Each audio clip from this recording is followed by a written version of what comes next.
সদ্যঘোষিত NEET পৰীক্ষাত ছিদ্দিকালী জাতীয় বিদ্যালয়ৰ 3গৰাকী ছাত্ৰ শিক্ষাৰ্থীৰে উত্তীৰ্ণ হোৱাত বিদ্যালয় কৰ্তৃপক্ষৰ সম্বৰ্ধনা জ্ঞাপন।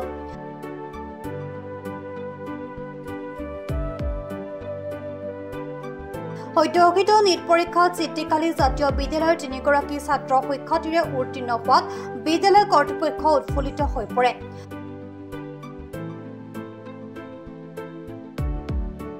শিক্ষাৰ্থীৰে উত্তীৰ্ণ হোৱা ছাত্ৰ শাহিদ মিছবাহুল হাছান 639, শহীদুল ইছলাম 594 আৰু মিলাদুৰ ৰহমান 554। এই 3গৰাকী ছাত্ৰৰ বাসগৃহত বিদ্যালয়ৰ ছাত্ৰ-ছাত্ৰী শিক্ষকসকলে বিদ্যালয়ৰ পৰা সমতল কৰি ছাত্ৰকেইজনৰ বাসগৃহত উপস্থিত হৈ ফুলাম গামোচা আৰু ফুলৰ মালাৰে উষ্ম আদৰণি জনায়।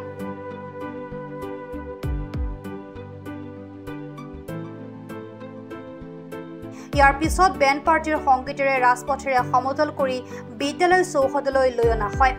বিদ্যালয়ৰ চৌহদত বিদ্যালয়ৰ ছাত্ৰ-ছাত্ৰী, অভিভাৱক, শিক্ষক, শিক্ষয়িত্ৰী আৰু অঞ্চলৰ গণ্যমান্য ব্যক্তিৰ উপস্থিতিত অনুষ্ঠিত হয় এখনি সম্বৰ্ধনা অনুষ্ঠান।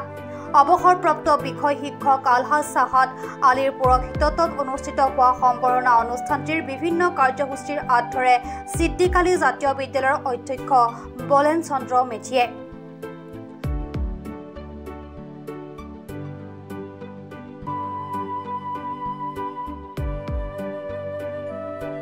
অনুষ্ঠানটিত শিক্ষাৰ্থীৰে উত্তীৰ্ণ হোৱা 3জন শিক্ষাৰ্থীক ফুলাম গামোচা, ফুলাম জাপি আৰু অভিনন্দন পত্ৰৰে উষ্ম আদৰণি জনোৱা হয়।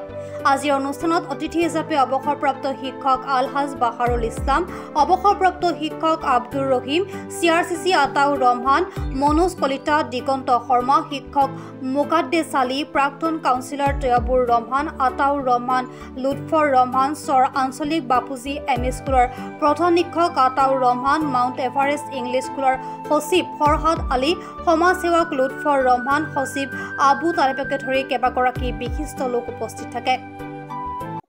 এই বৰছলি আঞ্চলিক জাতীয় বিদ্যালয় আৰু ছিদ্দিকালী জাতীয় বিদ্যালয়, এই দুখন জাতীয় বিদ্যালয়ে সমসাময়িকভাৱে একে সময়তে প্ৰতিষ্ঠিত হৈছিলে। এতিয়ালৈকে ছিদ্দিকালী জাতীয় বিদ্যালয়ৰ তৰফৰ পৰা 8টা বেটছে হাইস্কুল শিক্ষান্ত পৰীক্ষাত অৱতীৰ্ণ হ'ল আৰু এই অৱতীৰ্ণ হোৱা ছাত্ৰ-ছাত্ৰীৰ 100% উত্তীৰ্ণ হৈছে।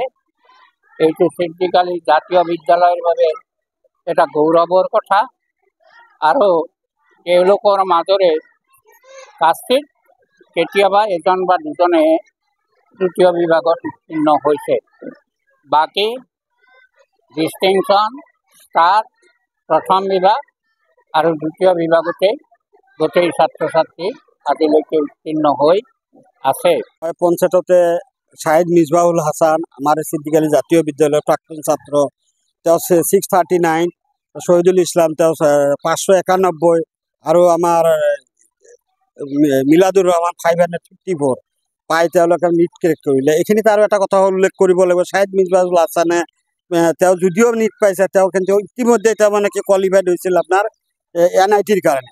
তেওঁ মানে 91% তেওঁ NITৰ কাৰণে কোৱালিফাইড হৈছিল। ঠিক তদ্ৰূপ আৰু মিলাদুৰ ৰহমান তেওঁ মানে 95% তেওঁ অলৰেডি NITত তেওঁ কোৱালিফাইড হৈছে। তাৰ উপৰি তেওঁ নীটত 554 পাইছে।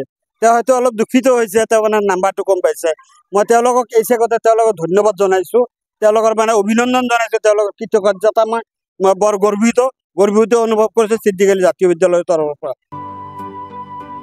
হাজোৰ পৰা কমলাকান্ত দাসৰ ৰিপৰ্ট, প্ৰাতঃ টাইম ডিজিটেল।